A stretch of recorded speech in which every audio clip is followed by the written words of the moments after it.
જો આપને આ વિડીયો પસંદ આવે તો લાઈક શેર કોમેન્ટ કરી ચેનલ સબસ્ક્રાઈબ જરૂર કરજો.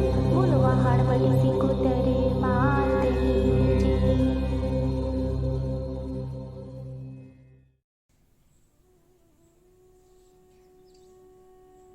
કોઈ વ્યક્તિ તમારો દુશ્મન થાય એ દુશ્મન થાય એ વાંક દુશ્મનનો નથી, પણ ક્યાંક ખામી તમારામાં છો તો કાંઈક ઊભું થાય છે. કોઈની સામે આંગળી ચીધી અને એને દોષિત ઠેરાવો એની કરતા પોતાનું ક્યાં ખામી હતી તે દુશ્મન ઊભો થયો એ વધારે બધું સારું રહેશે. ક્યાં ખામી હતી તમારામાં તો કોઈ દુશ્મન ઊભો થયો અને વણ જોતા દુશ્મન ઉભા થતા હોય તો તમારે એની રાહ જોવાની, કારણ કે સત્ય રહ્યું ને એ ક્યાંય દબાતું નથી. વહેલી મોડું પણ એને એની વાતનો એને પશ્ચાતાપ થશે ને એ તમારી સાથે માફી માંગવા જરૂર આવશે. પણ તમે સત્ય હોવા જોઈએ અને તમારી અંદર ધૈર્ય અને ધીરજ બંને ધૈર્યતા હોવી જ જોઈએ. તમે દુશ્મનના આઘાતનો પ્રત્યાઘાત કરશો ત્યાં સુધી દુશ્મની વધશે. દુશ્મનના આઘાતનો સામે તમે પ્રત્યાઘાત કરો ત્યાં સુધી શું થશે? ટકરાવ થશે. પણ એના આઘાતનું સમન્વય કરશો ને ત્યારે દુશ્મની સમાપ્ત થશે. એના આઘાતનું તમારા હૃદયની અંદર શું કરશો? તમારા હૃદયની અંદર સમાપન કરશો, એનો સમાવેશ કરી દો. એના આઘાતનો તમે તમારા હૃદયની અંદર સમાવેશ કરી દેશો ત્યારે એ દુશ્મનીનો અંત આવશે અને એ તમારા શરણાગત થઈ જશે, તમને સમર્પિત થઈ જશે. એની માટે રાહ જોવી અનિવાર્ય છે. એની માટે બુદ્ધિકતાથી વિચારવાની, એની માટે આત્મીયતાથી વિચારવાની. આત્માથી વિચારો તો તમારા જગતની અંદર કોઈ પણ દુશ્મન નથી, પણ બુદ્ધિથી વિચારો તો તમે બેઠેલા છો એમાં પણ તમારા ઘણા બધા દુશ્મનો છે. બુદ્ધિથી વિચારો તો ઘણા બધા દુશ્મનો છે તમારા, અને આત્માથી વિચારો તો કોઈ દુશ્મન નથી. અને દુશ્મનો હંમેશા બુદ્ધિથી વિચારવા વિચારસરણીથી જ ઉત્પન્ન થાય છે. આત્મીય વિચારસરણીથી કોઈ દુશ્મન ઉત્પન્ન થતો નથી. તમે બુદ્ધિથી કામ કર્યું હોય, બુદ્ધિથી વ્યવહાર કર્યો હોય તો બુદ્ધિના વ્યવહારની અંદર દુશ્મન ઉભો થાય. કારણ કે બુદ્ધિના વ્યવહારની અંદર માયા જડિત છે. બુદ્ધિના વ્યવહારની અંદર નરસિંહભાઈ માયા રહી એ ભરેલી છે, અને માયા ભરેલી હોય ત્યાં દુશ્મનાવટનો બીજ રોપાય, જેમાં કોઈ શંકા તકરાર. દુશ્મન એટલે એવું નહીં કે મારી કંટ્રોલ, તમારા વિચારોનો તકરાર થાય ને દુશ્મન તમે કહો છો. તમારા વિચારોની કોઈ સહમત થાય નહીં અને તમે દુશ્મન કહો છો.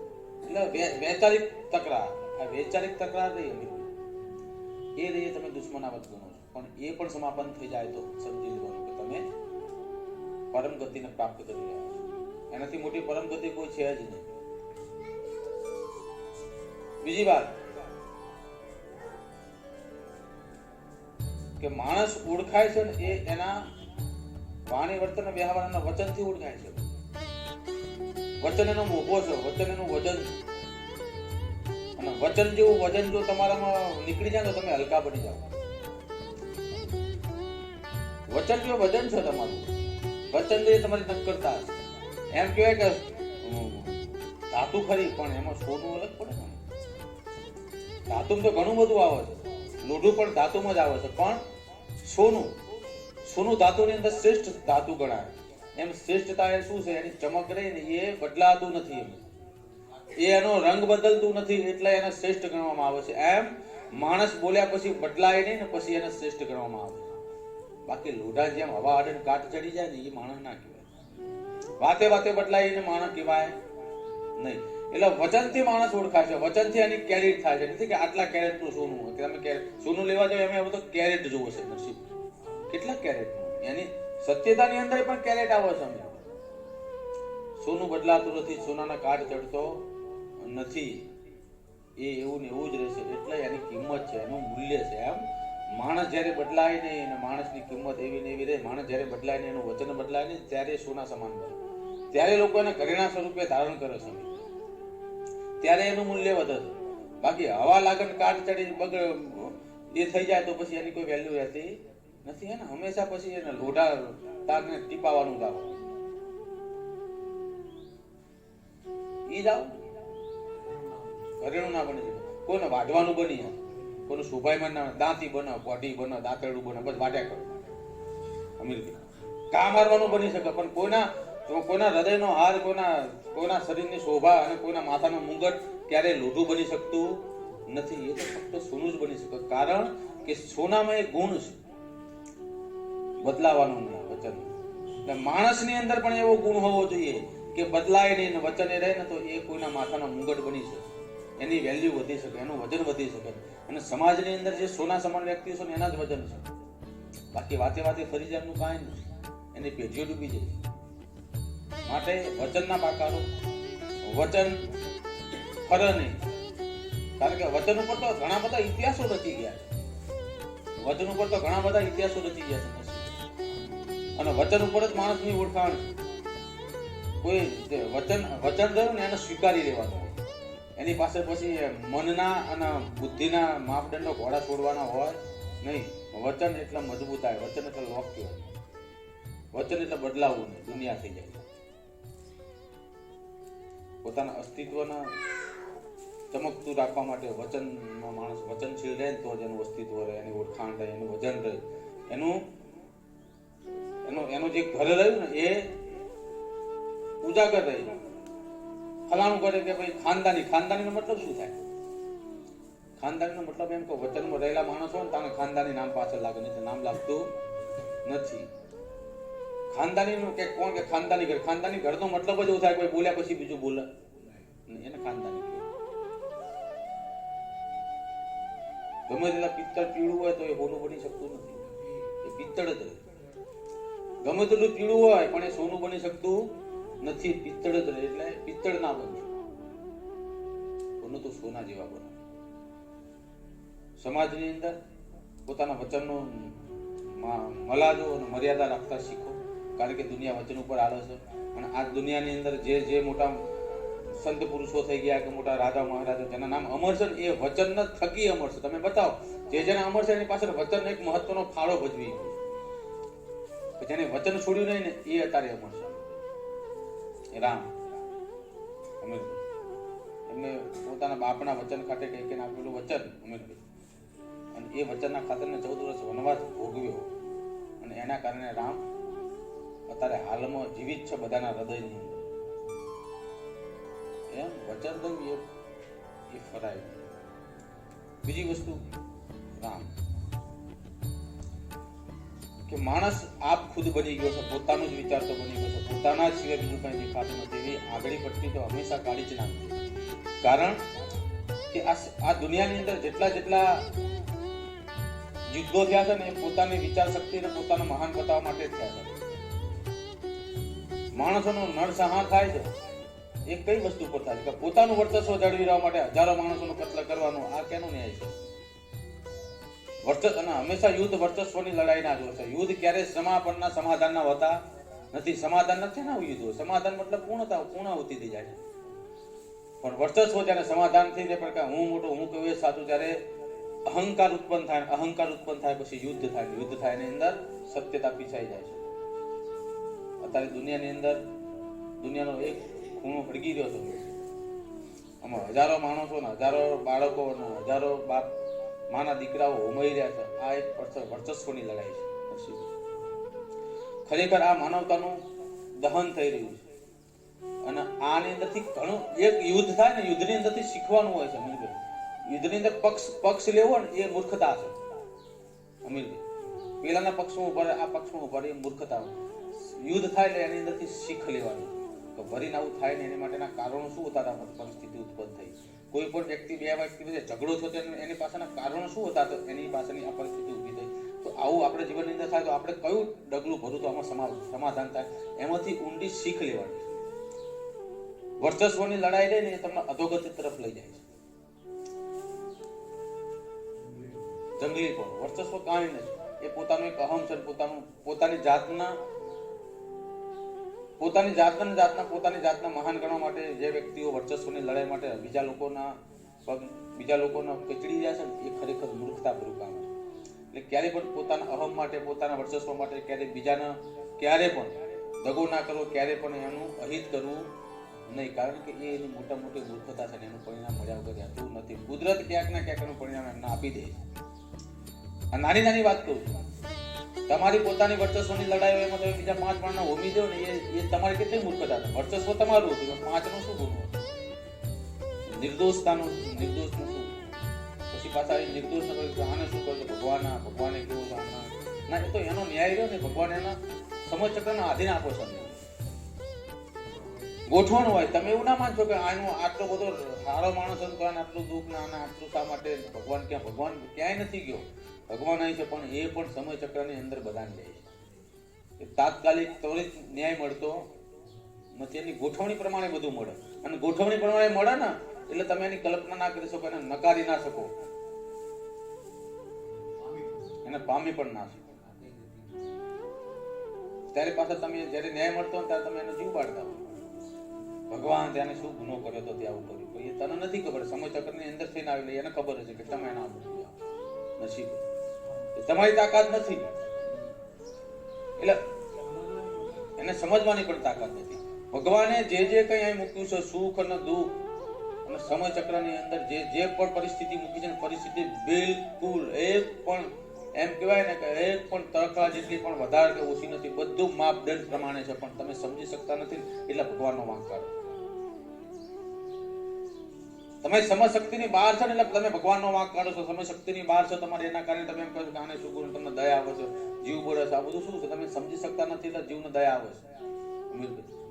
બાકી એના સમજી જાવ તો જીવન દયા બધું સાઈડ માં જાય. તું કરીને બધું બરાબર છે, એમાં કોઈ શંકા નથી. અને એને સમજવું એટલે કઈ જેવી તેવી વાત છે. ભગવાનને સમજવો ને એટલે તમારી અંદરથી બધું નીકળી જાય. ત્યાં તમારો વિશાળતામાં જાઓ. તમે ભગવાનને સમજવો એટલે મૂર્તિને સમજવી, મંદિરને સમજવું, નિવેદ કરી દેવું, 11 રવિ એ સમજાય નહીં. એ તો આંધળાપણું છે. પણ એને સમજવો ને એટલે એની દરેક પરિસ્થિતિને સ્વીકારી રાખવાની, છતાં પણ તમને એના પર પ્રશ્ન પણ ઉભો ના થાય. કોઈ પણ પરિસ્થિતિ આવે તો ભગવાન સામે આગ્રહ કરવાની ઈચ્છા ના થાય. દરેક પરિસ્થિતિને એમ કે જે કર્યું ને બરાબર જ હોય, એમાં કોઈ શંકા હોય નહીં. તારું આટલું બધું સ્વીકારે છે. એ હાસ્ય તમારા ચહેરા પર વળગતું હોય ને ત્યારે એને સમજાય, અને એને સમજાય તો જ હાસ્ય રહે. કે હાસ્ય ના રહે એ બારે નાના થઈ જાય, લટકી જાય. તમારા મોઢા ને લટકી જાય ને જયારે દુઃખ આવે મોઢા લટકી જાય સમજી લો કે તમને પ્રશ્ન છે, ભગવાનથી તમે નારાજ છો.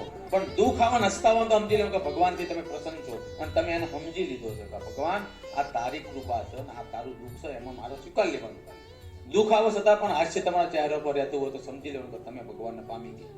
બાકી દુઃખ આવે લટકતા મોઢા લઈને ફરતા હોય, મંદિરે જઈને ઘોડા પસાડતા હોય, તમે એને સમજી શક્યા નથી. હું તો એમ કહું છું ભગવાન સામે તમે પ્રશ્ન કરો છો ને એટલે મોટી મૂર્ખાઈ. ભગવાન સામે પ્રશ્ન, જેને અસ્તિત્વ બનાવે ને અસ્તિત્વ, તમે ભગવાન સામે પ્રશ્ન કરીને તમે તમારા અસ્તિત્વના અસ્તિત્વ સામે તમારા જ અસ્તિત્વ સામે પ્રશ્ન બધું સ્વીકારી તમને જ કોચી રહ્યા. આ ભગવાનને સમજવાનું છે. એને પ્રસન્ન કરવાનું, પ્રગટ કરવાનું નથી, દેખાડવાનું નથી. આમ આવી જાય એટલે કે માગ તું આપી દઉં, કાંઈ થતું નહીં. આજ કહે કે માગ તું મને સમજી એટલે બધું તને મળી જ થયેલું છે. માગવાનું રહેતું નથી. બાકી માગણી રહે ત્યાં સુધી ભિખારી જ છો તમે. માગણી મટી જાય પછી તમે તવંગર છો. માગણી મટી જાય પછી તમારી જોડે બધી દોલત છે. તમારી માગણી મટી જાય પછી તમે સર્વશ્રેષ્ઠ છો. પણ માગણી છે ત્યાં સુધી તો ભિખારી. ત્યાં માગણી છે ત્યાં સુધી ભિખારી તો ના કહેવાય, એક શબ્દ અદ્ભુત શબ્દ છે. માગણી છે ત્યાં સુધી તમે કોણ છો? ભિખારી. માગણી છે ત્યાં સુધી તમે તમારા માણસાઈમાં તમે માગણી છે ને અમીરભાઈ, કે જ્યાં સુધી માગણી છે તમે માગમાં કરો છો ત્યાં સુધી ભગવાન તમે પામી શકવાના નથી. તમારી ચેષ્ટા જ્યાં સુધી ઊભી છે ને માગણી, ચેષ્ટા એટલે ઈચ્છાઓ ઊભી છે ત્યાં સુધી માગણી લેવાની. માગણી ઊભી છે ત્યાં સુધી ભગવાનને તમે સમજી શકવાના નથી. તો મુખ્ય મુદ્દો ક્યાંથી આવશે? માયામાંથી. માયા અને ચેષ્ટા. સાંભળો કે એક ઝાડ છે ને, વૃક્ષ છે ને, વૃક્ષની બાજુમાં તળાવ છે મોટું ભરેલું. પણ જયારે વૃક્ષના પાણી જોતો હોય ને એટલું તે તળાવમાંથી એના મુરાડે ખેંચશે, વધારે ખેંચી લેશે નહીં. એવું બાજુ કે મુરાડેથી પેલી બાજુ પાંદામાંથી પાણીના ફુવારા પડવા ધરાઈ લે છે. જરૂર એટલું જ હોય ને. સૂકી ધરતી પર વૃક્ષ હોય પણ એને પાણી નથી મળતું તો એને અસ્તિત્વ ટકાવે, એને જેટલું ખેંચે એટલું ખેંચે પોતે સુકાઈ જશે, પણ એ બીજી કોઈ માથાકૂટ કરતું નથી, એ સ્વીકારી લે છે ભગવાન. એ દ્વાર કામ કરે અને માણસ ના હોય જોડે ભરી હોય દરિયો અને એ એકલો હોય ને એને મોઢાડે પકતા એમ શું કરે? હા, ઉલેચી લે આખું એકલું નસીબ. આ માણસ જાતની સત્ય વાત છે. જો તમે જરૂરિયાત પૂરતો વાપરો, કુદરત તમને ક્યારે ખૂટવા દેતું નથી, પણ ભારોલ પછી ગાડા થાવ ને એમ કુદરત તમારી પરીક્ષા કરે છે. એટલે આ શું કરવા રાખે? સંતોષ નથી. વૃક્ષ પાસે બધી ઘણું શીખવાનું તમે એની માં અમુક વૃક્ષો આખો ઉનાળોના પાદા ઘેરવી કે ફૂકવું હોય ને, ફૂકા લાકડા ગળ્યો ભૂલે એના ચોમાસાની અંદર 5 સાંટા પડે પછી એની કુપણ ફૂલ હોય. એ પણ રાહ જોઈ રહ્યા છે કે મારો સમય આવશે અને જ્યારે મારો ભગવાન મને આવશે ને ત્યારે મારા લીલોપડી પાદા ફૂટશે. ત્યાં સુધી કોઈ હાડધોમ કરતું નથી. એમ માણસને પણ જયારે દુઃખ આવે ને એમ સૂકા ઝાડની જેમ એને રાહ જોવાની, કુદરતના આશીર્વાદની શાંતિ રાખવાની, કુદરતના આશીર્વાદની સમયની રાહ જોવાની. જ્યારે એની કૃપા થશે ને વરસવા મળશે ને એટલે તમારા મુરડિયા લીલા થશે ને તમારે પણ કુપડો ફૂટશે. કૃપા એની થાય. બાકી તમે ભાઈ બહુ પાણી ચોવા જાઓ ને મુરડિયા હરી જાય. અમુક બહુ પાણી ચૂસો પછી શું થાય ખબર? કે પાણી વધારે પડ્યું એટલે છોડ બરી ગયો થાય ને. એટલે વધારે પાણી પડ્યું હોય ને એમાં કેવું શું કે શેટાર હતો કે મુરડિયા બધા હળી જશે, બરી જશે, તમારું અસ્તિત્વ ખતમ થઈ જશે. જરૂરિયાત પૂરતું સમય અનુસંધાનમાં બધું જ રાખો, એની અંદર જ આનંદ છે. અને એ આનંદમાં રાખો, ખૂબ આનંદ રાખો. જાણે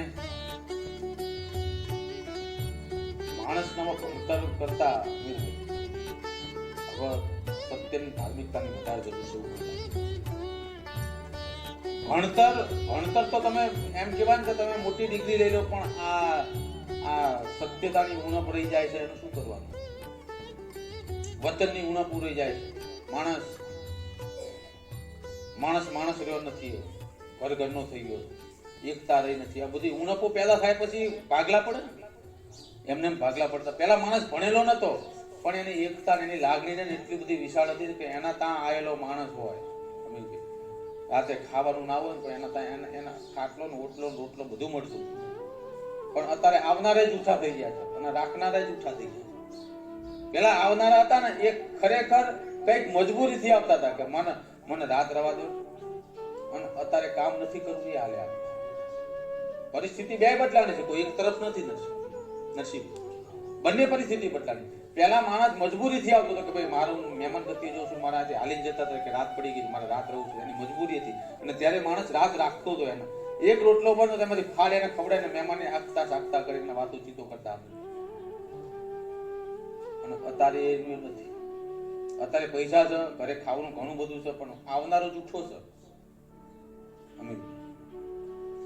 એટલે એને તકલીફ એ પડે, બંને તરફથી તકલીફો ઊભી થાય છે. મજબૂરી કોઈના ત્યાં જાવ તો હું એમ કહું છું કે ભગવાન કોઈ પણ સ્વરૂપે આવશે, પણ કોઈને એમ કહેવાય કે કોઈની ઘોડપણનો લાભ ઉઠાવવા જાવ તો કોક તારું છેતરાઈ જશો તમે. કારણ કે તમે ઘોડિયા ક્યાં સુધી છેતરો? ઘોડિયા બહુ ના છેતરી જાય, એની હદ હોય, એની હદ હોય. એનું કારણે એને બધા છેતરાય નહીં, નકર પછી તકલીફ ઊભી થાય. કારણ કે ઘોડિયાની વારે પછી પરમેશ્વર આવત, અને એ પરમેશ્વર આવવાનું એટલે આ શંકર ભગવાનની વાત કરો ને, કે શંકર ભગવાન ઘોડિયા એટલે જે વચન માગે નાલ દે. એમાં એક વચન આપી દઉં શંકર ભગવાને. કોણ આપી દઉં? પેલો ભસ્માસુર. તે સીધું એની ઉપર ઉપયોગ કરવાનો કર્યો. હા, શંકર ભગવાન પોતે ના હોય, ઘોડે એમને ખબર નથી કે હું આના લઈને આજ મારી બધું ઉપયોગ કરું, જેમ કે આનો આવ્યો છે લાઈન આપી દઈએ. પછી એમાં પરમેશ્વર પોતે નારાયણ આવત એના આપેલા એને લીધેલું વચન અને શું કહેવાય અસ્ત્ર ને એના આ માગે ને શું કહેવાય, તમે પ્રાર્થના કરો પછી વરદાન. એ વરદાન એના વરદાન એના માથા હાથ મૂકે બારી મૂકેલા. ભગવાન એવું કરે ભાઈ, તમે કોકના ભોળપણનો લાભ ઉઠાવો ને એ ભોળપણ તમને ભસ્મીભૂત કરી દે, એમાં કોઈ શંકા નથી. એ જ ભસ્માસુર, બીજું કોઈ ભસ્માસુર છે નહીં. તમે કોઈના ભોળપણનો લાભ ઉઠાવી તમે એને છેતરતા હોય તો એ જ ભોળપણની અંદર તમે ક્યારે છેતરી જાવ તમને ખબર પડશે નહીં. કારણ કે વાત કીધી છે કે શેરની માથે સવાર છે આ એની ઉપર જ એટલે ભગવાન દરેક વસ્તુનો ન્યાય લાવે છે, દરેક વાતનો ન્યાય લાવે છે, દરેક વ્યક્તિનો ન્યાય લાવે છે, દરેક સત્યતાનો ન્યાય લાવે છે. એટલે તમારે દોડધામ નથી કરવાની, તમારે ફક્ત સમયની રાહ જોઈને બેસી રહેવાનું છે. શરત એટલી કે તમે સત્યમાં હોવા જોઈએ. હા, મંડાશે તમે કાર્ય કરવા પૂરો તો બહુ લાંબો વાર લાગે. તમે જોજો કે જે માણસ માતાજી માં પણ કે હે મારી આને મારું પૂરું કરો, આમ 3.5 દાડામાં આમ કરી દેજે વચન લઈને, એનું 25 વર્ષ જિંદગી થાય. તું જ્યાં જતી રહી માં આવ મારું પૂરું, તું તને મોકલી દો, તું ના એમ ના જાય. તારું પૂરું થયું છે એને આગળ આવીને ઉભા રહો, મારી તારી મરજી, હા મારે ક્યાંય મોકલ્યું તને જેને આવ્યું કરજે. એટલે એક સમય તરત જ આવી જાય. પણ તમે વચન બાંધો, તમે દોડો, તમે કાર્ય કરવાનું ચાલુ કરો ને એટલે ભગવાન માતાજી એમ કે તું પહોંચી વળજા, માર નથી જોવું. શું કરી લો તમે? કોઈ પણ પરિસ્થિતિ આની પર છોડો એટલે જિમ્મેદારી કોણ આવી જાય? પ્રભુની આવી જાય. અમીરભાઈ જિમ્મેદારી નસીબે ઉપર છોડો કે ભાઈ માર ઘરે લગન છે, નસીબે તમારી જિમ્મેદારી આપ કરો તો જય માતાજી, એટલે નસીબે જિમ્મેદારી મળે, બની જાય નસીબની જિમ્મેદારી. એમ તમે પણ ભગવાનની પર જિમ્મેદારી આપો કે ભગવાન તારી મરજી, જેને ન્યાય લાય તાણા હોય તને ગમ્યું એ ખરું. એટલે એને ભગવાનના સમય ચક્રને પહેલું કામ તમારું લેવું જ પડે નસીબ. બાકી તમે દોડ કરો તો મેં આવો ને અમુક નાટકલી દાઢીઓ હોય, અમુક ચપ્પલ પહેરવાની બાધા રાખી હોય, અમુક કર્યું નહીં કરીને માતાજી એમ કરીને કાંઈ થાય. બધું ખાઓ, બધી મજા કરો ને છોડી દેવાની, અને પછી એ ન્યાય લાવો ને એ ગજબ ન્યાય. એટલે ગજબ ન્યાય લેવો હોય ને તો તમે પોતે કાંઈ આકરી ટેકું રાખશો નહીં. એક જ વસ્તુ રાખવાની છે, એની ઉપર વિશ્વાસ. કારણ કે ભગવાન ક્યારેય કોઈનું ખોટું થવા દેતું નથી. જ્યારે તમે બાધા રાખો એનો મતલબ એવો થાય કે ભગવાનને તમે કંઈક ખોટું કરવા મજબૂર કરી રહ્યા તો જ બાધા રાખો. બાકી એ ખોટું નથી કરતો તો બાધા શાની? એ ખોટું નથી કરતો તમે એને મજબૂરનો ફરજ શા માટે પાડો?